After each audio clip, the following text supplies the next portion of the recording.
2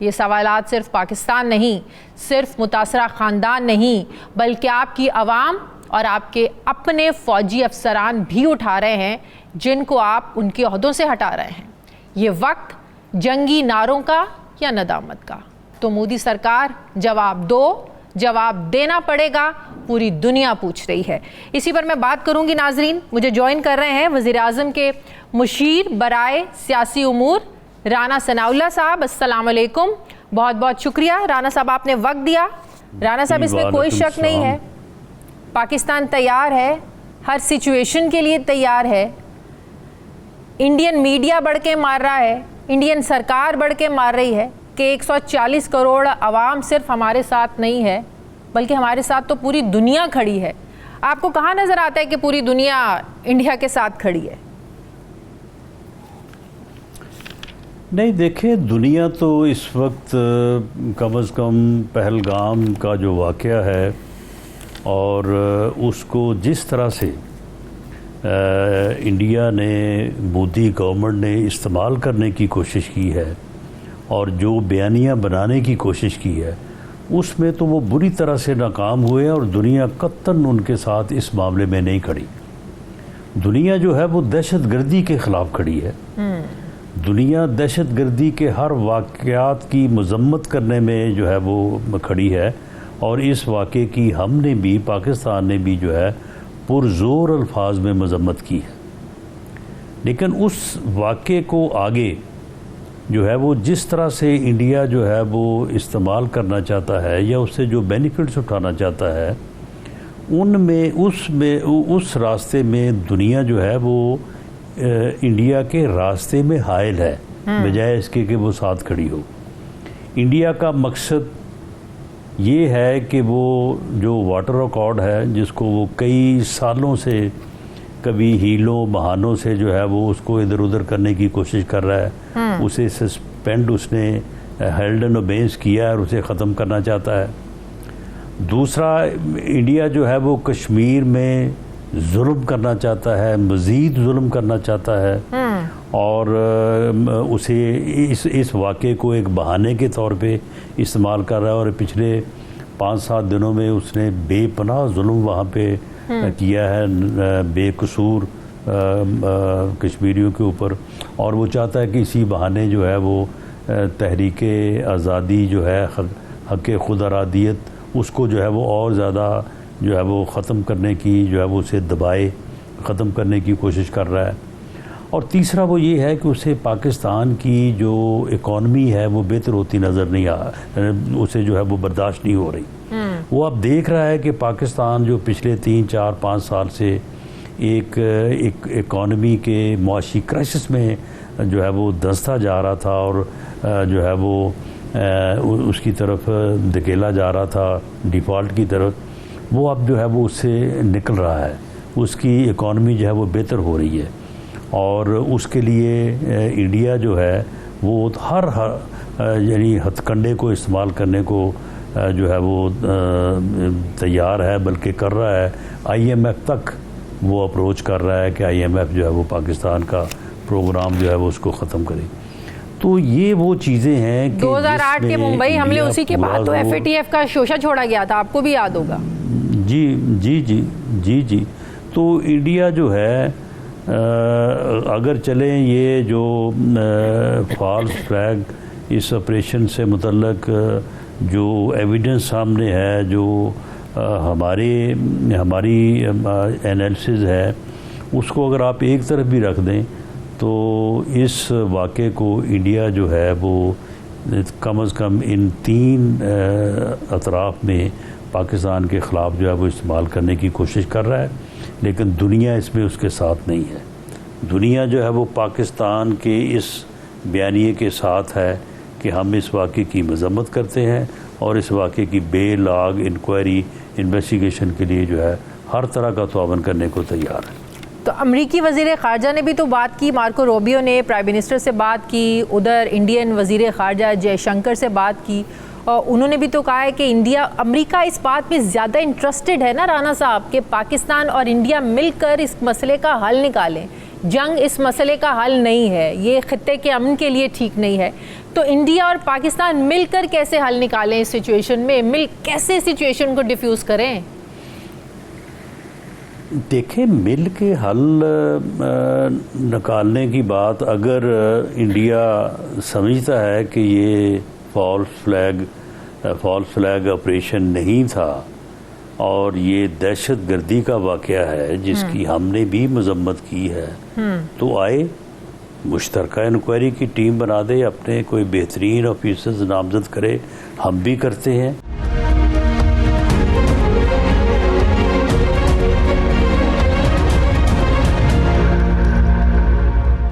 رانا صاحب, کیا اب بھی جنگ کا خطرہ ہے؟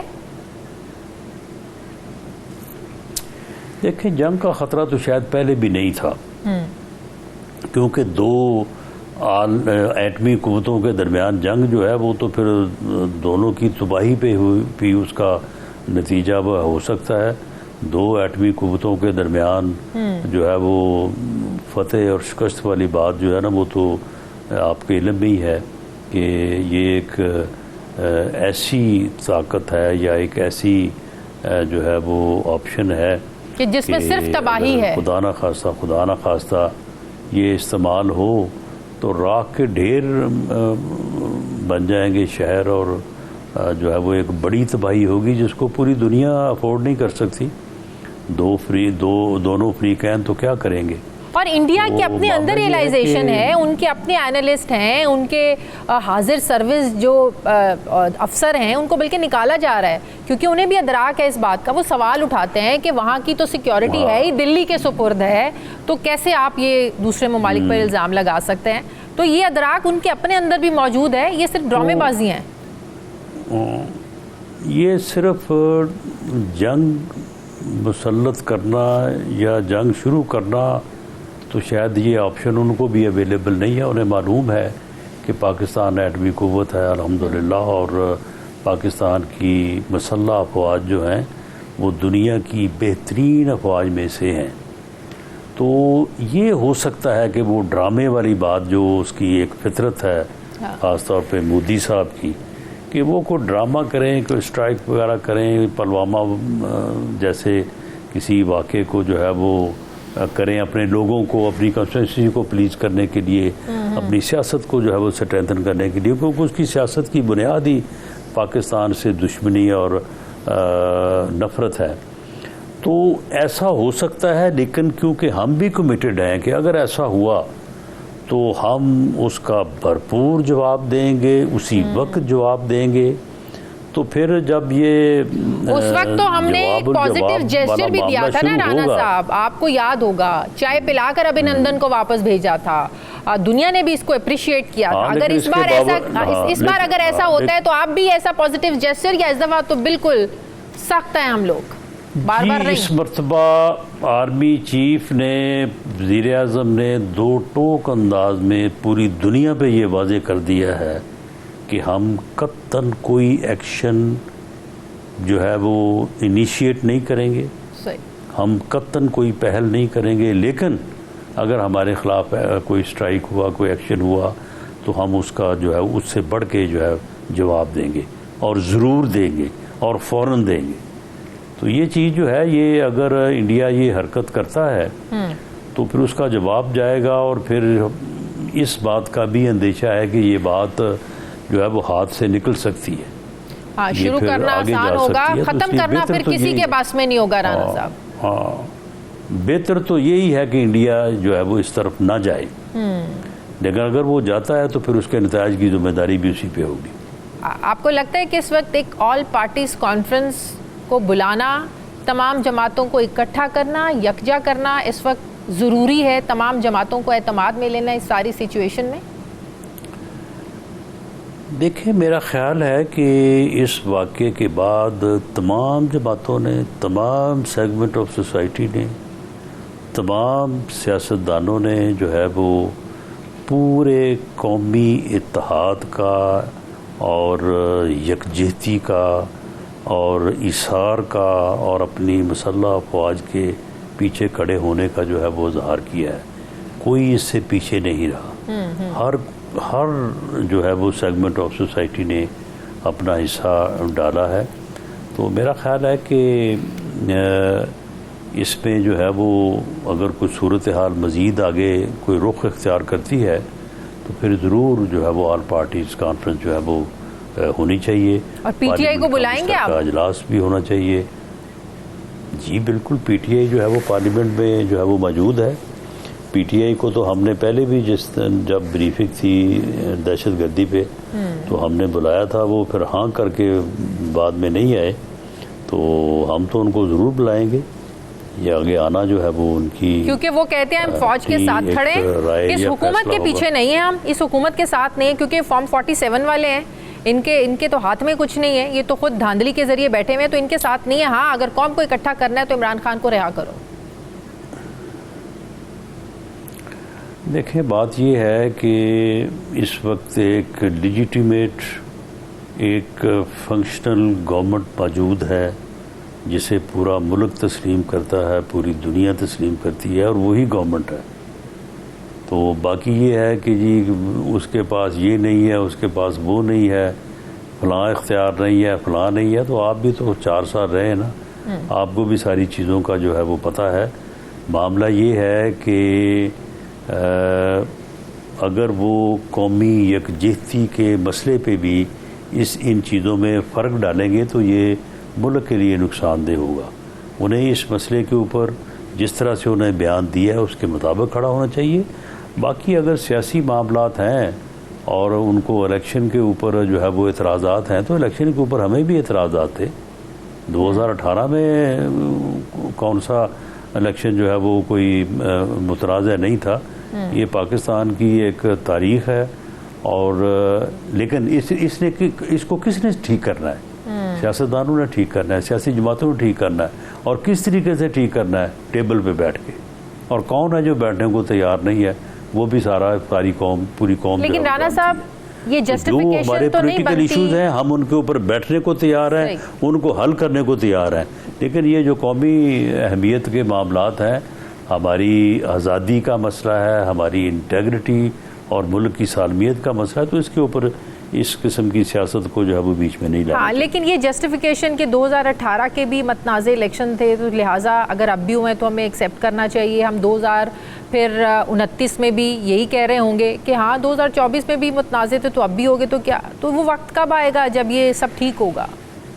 نہیں تو وہ وقت کون لائے گا؟ جب 2018 میں الیکشن ہوئے اس وقت ہمارا یہ موقف تھا, جو اب ان کا یہ موقف ہے کہ بھئی آپ نے ہماری 45 سیٹیں جو ہیں وہ آپ نے RTS بٹھا کے چھین لی ہیں اور اپنی گورنمنٹ بنا لی ہے, ہمیں اپوزیشن میں دھکیل دیا ہے.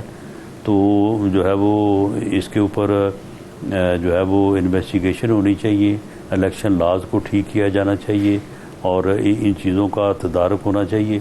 تو اس وقت خان صاحب بھی یہ فرماتے تھے کہ دیکھیں جوڈیشل کمیشن بنا تھا 2013 کے الیکشن کے بعد, تو اس سے کچھ حاصل نہیں ہوا. پارلیمانی کمیشن بناتے ہیں, وہ پارلیمانی کمیشن جو ہے وہ اس چیز کا بھی ازالہ کرے جو آپ RTS کے حوالے سے کر رہے ہیں, اور دوسرا یہ ہے کہ الیکشن لاز کو بہتر کیا جائے تاکہ اس ملک میں الیکشن بہتر ہو سکے. وہ جو پارلیمانی کمیشن بنا اس کے پرویز خٹک صاحب اس کے سربراہ تھے, میں بھی اس کا ممبر تھا PMLN کی طرف سے. اس کی ایک میٹنگ ہوئی, اس کے بعد 4 سال پرویز خٹک صاحب کو ہم کہتے رہ گئے کہ جی اجلاس بلائیں. اس نے کہا خان سے اجازت نہیں ہے, خان اجازت دے گا تو دوسرا اجلاس بلاؤں گا. اس کا دوبارہ اجلاس ہی نہیں ہوا. تو اب پھر جو ہے وہ 24 آ گیا. اب 24 کے بعد ہم اس وقت بھی کہتے تھے کہ آئیں بیٹھیں, ان ایشوز کو ریزالو کریں, ان کو جو ہے وہ بہتر کریں. اس وقت بھی وہ بیٹھنے کو تیار نہیں تھے. آج ہم پھر کہہ رہے ہیں کہ آئیں بیٹھیں. مذاکراتی کمیٹی بنائی, پرائم منسٹر نو نہیں بیٹھے. Prime minister on the floor of the house ان کو آفر کیا کہ آئیں بیٹھیں مذاکرات کریں. 2 میٹنگ کی, دوسری میٹنگ میں کہا کہ نو تھرڈ میٹنگ, یہ کریں, اٹھ کے چلے گئے. وہ جوڈیشل کمیشن بنانے کا کہہ رہے تھے نا, کہ جوڈیشل کمیشن بنائیں. نہیں، وہ جوڈیشل کمیشن الیکشن سے متعلق تو خیر وہ ابھی بات ہی نہیں شروع ہوئی تھی. ہم نے کہا تھا کہ کمیٹیز کو مذاکرات کرتے رہنا چاہیے اور تمام ایشوز کے اوپر جو ہے وہ ہمیں جو ہے بات کرنی چاہیے. انہوں نے کہا کہ جی نہیں، جوڈیشل کمیشن بنائیں اور جوڈیشل کمیشن کا سربراہ فلاں جج کو بنائیں اور اس کے بعد جو ہے وہ فلاں کے گلے میں جو ہے نا وہ رسا ڈال کے اور اسے ہمارے ہاتھ میں پکڑائیں تو پھر ہم آگے چلیں گے، ورنہ نہیں چلیں گے.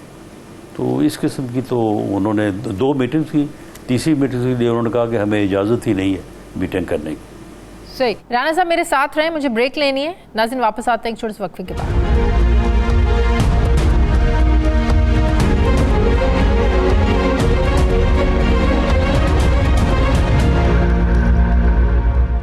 بریک کے بعد ایک بار پھر سے آپ کو خوش آمدید کہتے ہیں. رانا ثناء اللہ صاحب میرے ساتھ ہیں. رانا صاحب، کیا اس بات کا خوف کہہ لیں یا الارمنگ سچویشن کہہ لیں، کیا یہ آپ لوگوں کے اندر موجود ہے کہ عمران خان اگر باہر آ جاتا ہے تو بچے گا کوئی نہیں؟ یہ خواجہ سعد رفیق صاحب نے بھی 2-3 دن پہلے ایک ٹویٹ کی، بادشاہت کی اس پر. تو یہ خوف کیوں ہے کہ خان باہر آئے گا اور ہم اندر جائیں گے؟ حالانکہ وہ بشرا بی بی باقاعدہ یہ پیغام دے چکی ہیں کہ عمران خان بدلے کی سیاست پر یقین نہیں رکھتا، ریونج کی سیاست نہیں کرنا چاہتا عمران خان. لیکن اس کے باوجود ہم دیکھتے ہیں کہ کہیں نہ کہیں یہ خوف لگتا ہے نون لیگ میں. دیکھیں، وہ تو خیر یعنی کسی کا اگر آپ نے مستقبل جج کرنا ہے تو اس کے ماضی سے ہی دیکھیں نا کہ ایک آدمی جو کرتا رہا ہے آگے بھی اس سے ویسا ہی کرنے کی توقع کی جاتی ہے. نہ کرے تو یہ خیر ہو بھی سکتا ہے، ایسا کہا نہیں جا سکتا. لوگوں کو اس بارے میں جو ہے وہ سمجھ اور سوچ جو ہے وہ اس کے بدل جانے کے امکانات ہوتے ہیں. لیکن دیکھیں، معاملہ یہ ہے، ہمارا مطالبہ یہ ہے کہ عمران خان صاحب سیاست کریں. وہ ایک سیاسی جماعت کے سربراہ ہیں، وہ ایک سیاسی جماعت کو لے کے آگے چلیں اور سیاسی جماعتوں کے ساتھ مذاکرات کریں، سیاستدانوں کے ساتھ مذاکرات کریں. سیاسی ایشوز کا حل جو ہے وہ ایک ایسی ٹیبل جس کے گرد پولیٹیکل پارٹیز بیٹھی ہوں وہ بیٹھ کے نکالیں. لیکن وہ تو بات ہی کرنے کو تیار نہیں ہے، سیاست ہی کرنے کو تیار نہیں ہے. وہ کہتے ہیں جی میں نے بات کرنی ہے تو اسٹیبلشمنٹ سے کرنی ہے، اور کہتے ہیں کہ جی گورنمنٹ سے یا کولیشن گورنمنٹ جو پارٹیز ہیں ان سے ہم نے بات اس لیے نہیں کرنی، ان کے پاس کوئی اختیار نہیں ہے. گالیاں سارا دن ہمیں دیتے ہیں کہ جی آپ نے یہ کر دیا، ملاقات نہیں ہونے دی، آپ نے مقدمہ بنا دیا، آپ نے سزا کروا دی. تو معاملہ یہ ہے کہ انہیں اپنے اس سارے عمل میں کوئی یکسانیت لانی چاہیے. پولیٹیکل ایشوز کے اوپر پولیٹیکل پارٹی سے بیٹھنا چاہیے، اور اگر اسٹیبلشمنٹ کے ساتھ انہوں نے 9 مئی کیا ہے اور اس کے اوپر اب ان کے کوئی احساسات، کوئی خیالات بدلے ہیں تو اس کے اوپر جو ہے وہ ان سے بات کر لیں. لیکن مسئلہ یہ اسٹیبلشمنٹ شاید کہیں سے ادھر سے گرین سگنل نہیں ہے. بادشاہت تو ادھر بھی شروع ہوئی لیکن کوئی نتیجہ ادھر نکل نہیں رہا. دیکھیں، میں آپ کو یاد دلاؤں کہ D G I S P R نے غالباً 8 مئی پچھلے سال جو ہے وہ جب سال مکمل ہوا تھا 9 مئی کو، تو انہوں نے ایک پریس کانفرنس کی تھی. سیاستدان تو چلو پریس کانفرنس میں تھوڑی بہت بات جو ہے وہ خود سے بھی کر دیتے ہیں یا کوئی آگے پیچھے کر دیتے ہیں، لیکن ہاؤ اٹ از پاسبل کہ D G I S P R جو ہے وہ جو پریس کانفرنس کرے تو وہ تو ایک باقاعدہ یعنی ایک ڈسپلنڈ اور وہ ایک یعنی سوچی سمجھی ہر لفظ جو ہے. تو انہوں نے ایک بات کی تھی، ہم نے تو نوٹ کی ہے، تو پی ٹی آئی والوں نے کیوں نہ نوٹ کی ہو. انہوں نے کہا کہ 9 مئی کے اوپر جو ہے وہ اگر بات کرنی ہے تو پہلے جو ہے وہ اس کے اوپر معافی مانگی جائے، کیونکہ انہیں بھی اس بات کا بڑا گلہ ہے کہ بھئی ایک آپ نے ہمارے انسٹالیشنز کے اوپر حملہ کیا، ہمارے شہداء کی یادگاروں پہ جوتے برسائے، ہمارے گھروں کو آگ لگائی، اور بعد میں کہا یہ تو فالس فلیگ آپریشن ہے، یہ تو آپ نے خود ہی کیا ہے. تو معاملہ یہ ہے کہ اگر اس طرف بات کرنی ہے تو کریں، اور ان کو تو کوئی اعتراض نہیں ہے. D G I S P R on record ہے ایک سے زیادہ مرتبہ کہ اگر سیاسی ایشوز پہ بات کرنی ہے تو وہ ہمارا مینڈیٹ نہیں ہے، پولیٹیکل پارٹیز آپس میں کریں، ہمیں خوشی ہوگی ہمیں کوئی اعتراض نہیں ہے. صحیح. تو یہ ڈیل کی آفر کہاں سے گئی تھی عمران خان کو؟ وہ تو ببانگ دوحل اعلان یہ بات کرتے ہیں کہ کئی بار، ایک بار نہیں کئی بار عمران خان کو ڈیل کی گئی، آپ بنی گالا چلے جائیں 2 سال کے لیے خاموش ہو جائیں، آپ زمان پارک چلے جائیں، آپ خاموش ہو جائیں 2 سال کے لیے، اس کو چلنے دے بعد میں دیکھیں گے. آپ نے کوئی شور شرابہ نہیں کرنا، سڑکوں کی سیاست نہیں کرنی. یہ کس نے کی ہے ڈیل؟ دیکھیں ہمارے ساتھ تو خیر وہ خود بھی اس بات کی تصدیق کرتے ہیں کہ انہوں نے کبھی بات کی نہیں ہے. اور رہی بات دوسری طرف سے اسٹیبلشمنٹ کی طرف سے، تو وہاں سے نہ ابھی کبھی ان کی بات ہوئی ہے، نہ ان کا کوئی رابطہ ہوا ہے. یہ علی امین گنڈا پور صاحب لیول تک جو ہے نا، یہ اس قسم کی باتیں ہوتی رہی ہیں اور ان میں کوئی یعنی بنیاد نہیں تھی. یعنی اس لیول سے جس لیول پہ معاملات نے سیٹل یا طے ہونا ہوتا ہے، اس لیول سے قطعاً کسی قسم کی کوئی ایسی آفر نہیں کی گئی، نہ کوئی ایسی ڈیل کی جو ہے وہ بات ہوئی ہے.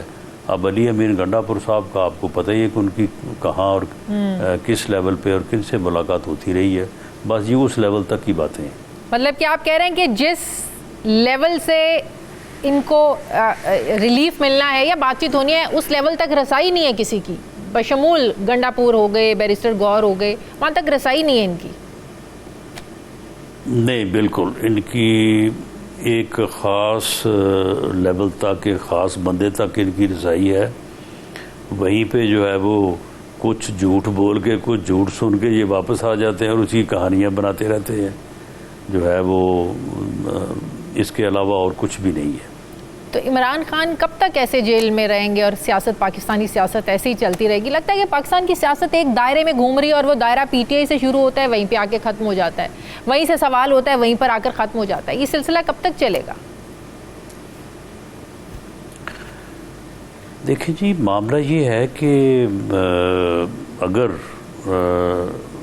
معاملہ جو ہے وہ پولیٹیکلی اس کو اگر ریزالو نہیں کیا جاتا تو پھر تو یہ 70 سال سے چل رہا ہے، اور اللہ نہ کرے یہ پھر مزید 70 سال جو ہے وہ چلتا رہے گا. جس دن پولیٹیشین جو ہے وہ ٹیبل پہ بیٹھ کے پولیٹیکل ایشوز کو ریزالو کرنے کا طریقہ کار نکالیں گے، اس پہ متفق ہو جائیں گے اور اس کے پابند رہیں گے، تو یہ مسئلہ جو ہے وہ اسی دن حل ہو جائے گا. کاش اس کو حل پھر وہ جو 2006 کا مساق جمہوریت تھا اسی پہ عمل ہو جاتا. اس پہ عمل ہوا، لیکن اس کے بعد این آر او بھی ہوا، اور کس کے ساتھ ہوا وہ بھی سب کو پتہ ہے، جنرل مشرف. ٹھیک ہے، لیکن اس کے باوجود بھی عمل ہوا. اور اگر عمران خان صاحب آ کے بیچ میں جو ہے وہ ایک، کیونکہ عمران خان صاحب نے آگے تو پھر وہی لڑائی جو پہلے پیپلز پارٹی اور پی ایم ایل این کے درمیان تھی، اس کا ایک نئے سرے سے اور نئے انداز سے آغاز کر دیا نا انہوں نے. کہ پہلے جب دونوں جماعتیں جو ہیں وہ آپس میں جو ہے وہ ڈیگر ڈرون تھیں اور لڑ رہی تھیں، تو جب انہیں احساس ہوا کہ یہ ملک کی تباہی ہے، اس سے سیاسی عدم استحکام آتا ہے اور ملک جو ہے وہ خرابی کی طرف جاتا ہے، تو انہوں نے چارٹر آف اکانومی کر دیا. انہوں نے چارٹر آف اکانومی کیا تو عمران خان صاحب آ گئے. انہوں نے کہا جی میں نے آپ دونوں کو نہیں چھوڑنا، میں آپ دونوں کو جو ہے وہ ختم کر کے رہوں گا. تو اس کے بعد پھر 2011 سے اب عمران خان صاحب 15 سال تو ان کو بھی ہو گئے کہ وہ اسی فارمولے پہ عمل کر رہے ہیں. آپ دیکھیں کہ نہ P M L N Peoples Party کو ختم کر سکی، نہ Peoples Party P M L N کو ختم کر سکی. آخر 10-12 سال کی لڑائی کے بعد اور اس سیاسی عدم استحکام سے ملک کو دو چار ہونے کے بعد جو ہے بالآخر وہ اس نتیجے پہ پہنچے کہ یہ ٹیبل پہ بیٹھ کے حل کرنے کا. تو کیا آج آپ لوگ بھی یہ سمجھ گئے ہیں؟ اور میاں نواز شریف صاحب نے جو ہے وہ پھر بیٹھ کے حل کیا. اس کے بعد پھر عمران خان صاحب آ گئے. نہیں، ہم تو سمجھے ہوئے ہیں، پیپلز پارٹی سمجھی ہوئی ہے، پی ایم ایل این سمجھی ہوئی ہے، جے یو آئی سمجھی ہوئی ہے، بھلا کیا ایون ایم کو ایم بھی سمجھی ہوئی ہے، بھلا کیا کہ پولیٹیکل ایشوز کو سیاسی جماعتیں پولیٹیکل لیڈرشپ جو ہے بیٹھ کے ٹیبل کے اوپر جو ہے وہ نہیں. میرا سوال اور تھا رانا صاحب, میرا سوال یہ تھا نہیں, میرا سوال یہ تھا کہ جس طرح نہ نون لیگ پیپلز پارٹی کو ختم کر سکی, نہ پیپلز پارٹی نون لیگ کو ختم کر سکی, تو میرا سوال یہ ہے کہ کیا اب آپ لوگ بھی یہ سمجھ چکے ہیں کہ پی ٹی آئی کو بھی ختم نہیں کیا جا سکتا؟ نہیں تو ہم تو پی ٹی آئی کے ساتھ بیٹھنے کو کیوں تیار ہیں؟ اسی لیے تیار ہیں نا. ہم نے تو پی ٹی آئی کے ساتھ 26ویں ترمیم کے اوپر بھی مذاکرات کیے, اور 26 ترمیم کے اوپر جو ڈرافٹ پی ٹی آئی نے جے جو آئی ایف کے ساتھ مل کے فائنل کیا, ہم نے تو اسی کے ساتھ ایگری کر لیا. لیکن وہ دوڑ گئے, پھر انہوں نے کہا کہ نہیں جی ہمیں اجازت نہیں ہے آپ کے ساتھ بیٹھنے کی. یہ آپ کو پتہ ہے کہ یہ جو آئینی بینچ کا آئیڈیا ہے یہ کس کا تھا؟ یہ پی ٹی آئی کا تھا. ہم تو آئینی عدالت کانسٹیٹیوشن کورٹ بنانا چاہتے تھے. ٹھیک ہے, بہت بہت شکریہ, بہت شکریہ. مسلم لیگ نون کے سینئر رہنما, وزیر اعظم کے مشیر برائے سیاسی امور رانا ثناء اللہ صاحب میرے ساتھ تھے. سر بہت بہت شکریہ, آپ نے وقت دیا. مجھے بریک لینی ہے ناظرین, واپس آتے ہیں وقفے کے بعد.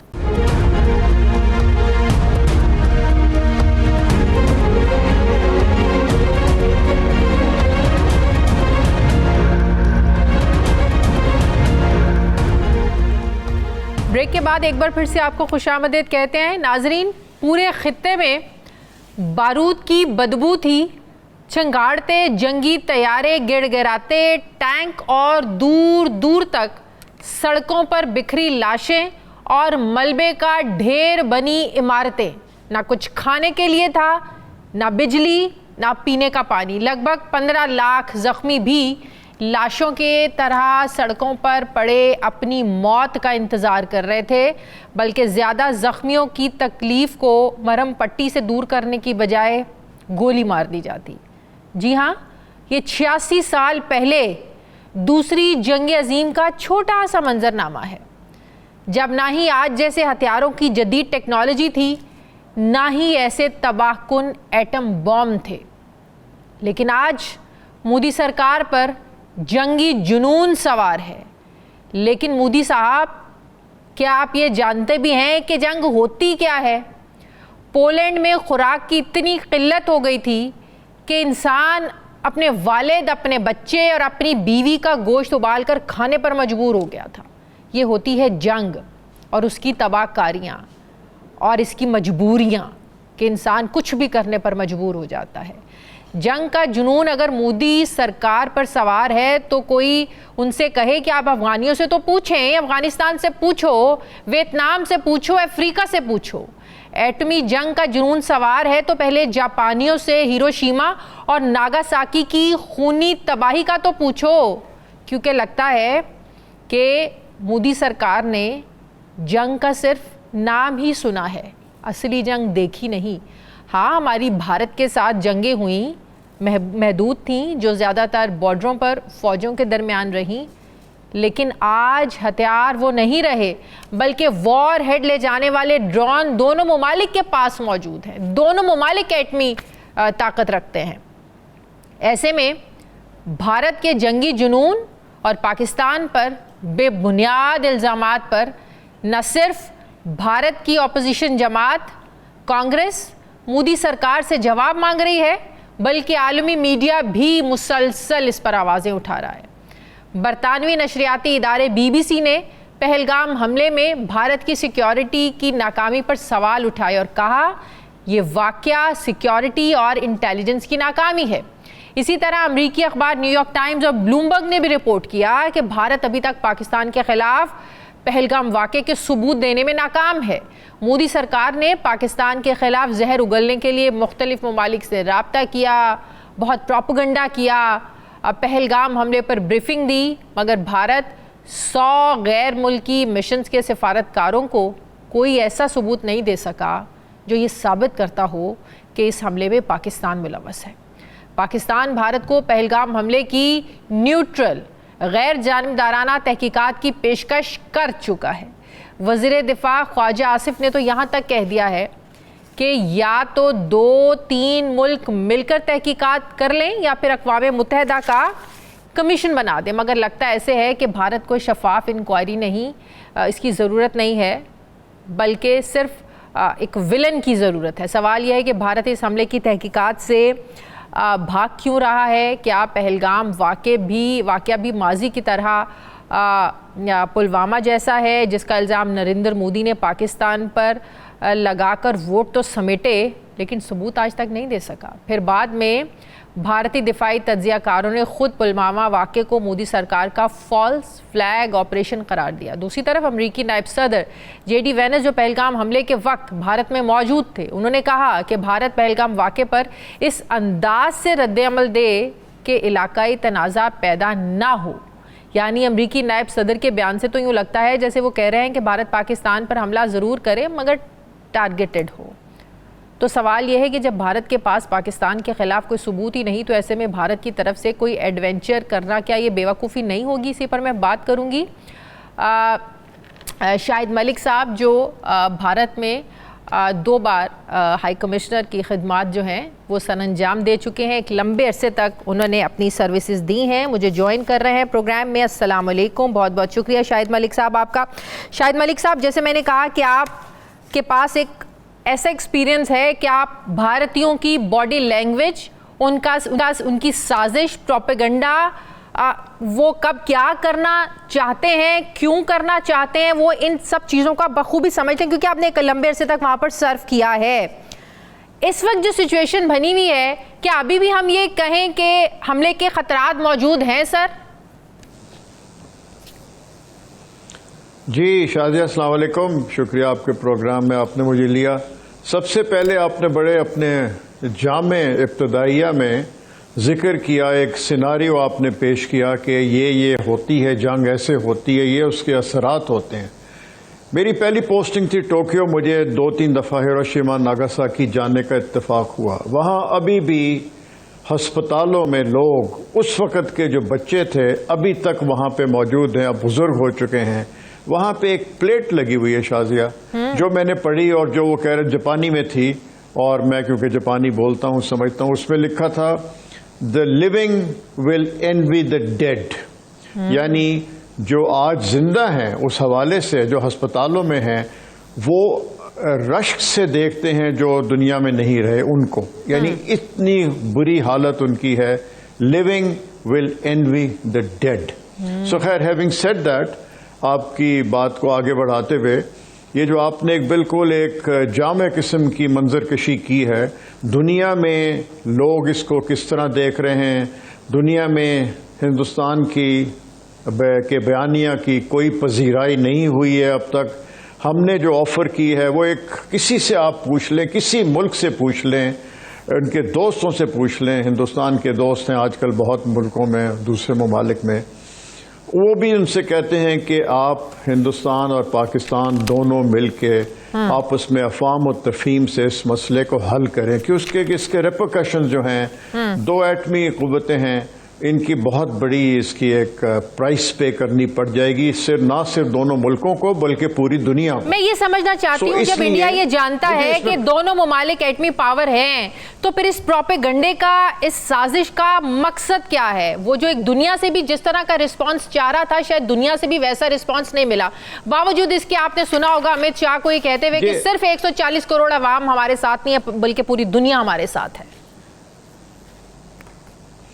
دیکھیے، کیا ہندوستان کو بھی پتہ ہے، ہمیں بھی پتہ ہے کہ اس کے اثرات کیا ہو سکتے ہیں اس قسم کی جنگ کے، لیکن ان کا ایک پیٹرن ہے شازیہ. آپ دیکھیے مودی سرکار کا، خاص طور پہ یہ شروع کر لیجئے آپ 2016 سے، اری کے وقت، آج سے 9 سال پہلے اری میں جو انسیڈنٹ ہوا تھا اس کے فوراً بعد انہوں نے ایک سٹیٹمنٹ دی تھی مودی نے، "blood and water cannot float together". یعنی اس وقت آج سے 9 سال پہلے ان کے ذہن میں تھا کہ پانی کے مسئلے پہ پاکستان کو کسی نہ کسی وقت ہم ایک دبانے کی کوشش کریں گے. Blood and water cannot float together، 9 سال پرانی بات ہے. اس کے بعد آپ آگے آ جائیے، 2019 میں پلوامہ کا انسیڈنٹ ہوا تھا، جس کے بعد آپ کو پتہ ہے وہ بالا کوٹ میں ان کو منہ کی کھانی پڑی. لیکن میرے نزدیک پلوامہ کے انسیڈنٹ کے بعد جو زیادہ جس کے دور رس کے نتائج نکلے وہ تھا کہ آرٹیکل 370 جو کشمیر کے لیے کشمیریوں کو خاص طور پہ کشمیریت کے حوالے سے دیا گیا تھا وہ انہوں نے وڈرا کر لیا، آرٹیکل 370۔ تو یہ آپ دیکھ لیجئے کہ پلوامہ کے بعد انہوں نے وہ حاصل اب جو کیا ہے، ابھی جو لیٹسٹ انسیڈنٹ جو ہوا ہے اس میں پہلگام میں، اس میں کیا انہوں نے حاصل کیا؟ اس میں انہوں نے دو چیزیں، ایک انڈس واٹر ٹریٹی کو سسپینڈ کرنے کا فوراً اعلان کیا، اور دوسرے، Shazia this is very important what I am going to say, دوسرے آج کل ایز وی اسپیک پاکستان اور آئی ایم ایف کے مذاکرات چل رہے ہیں۔ بہت شکریہ شاہد ملک صاحب، ہمارے ساتھ تھے، سابق پاکستانی ہائی کمشنر، بھارت میں رہ چکے ہیں۔ بہت بہت شکریہ آپ کا، آپ نے وقت دیا۔ ناظرین، پروگرام کا وقت ختم ہو گیا ہے، فیڈ بیک دیں، اپنا خیال رکھیں، مجھے اجازت دیں، اللہ حافظ۔